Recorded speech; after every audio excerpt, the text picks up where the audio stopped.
Hello, welcome back for Unit 8 of our Modern World History course here at Waldorf University. I don't have a ton for you in the video this week, but I do want to touch base about some of the things we got going on. First, as this is the last week of the course, make sure you're knocking the stuff out by the end of course date. If you're not going to be able to do that, you need to file the paperwork with your academic advisor. I can't give you extensions beyond this week without that process being completed. So please try to get the stuff done so we can wrap this up and finish things out well.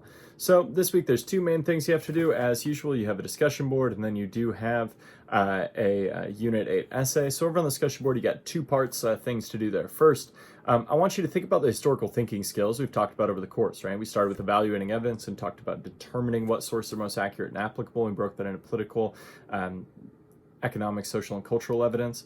Secondarily, we talked about historical agency and contingency, or determining which individuals and groups shaped historical events. Third, we talked about continuity and change, the objective things that are different or stay the same over the course of a historical event.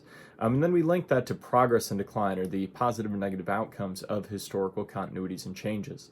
Our fifth skill was the big why events are relevant and important to modern scholars. We talked about that as historical significance. And then finally, last week, we talked about empathy and moral judgment, or thinking about how people in the past thought in relation to how we think today.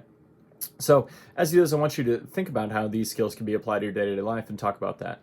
Second part of the question, I want you to consider the visual sources between pages 1025 and 1033 in the textbook, and what messages are sent in those images about war and peace. I have a couple other follow-up questions there, but again, on the discussion board, just make sure you're putting the time and representing your perspectives well, finishing this out in the best way possible over there and in a timely manner.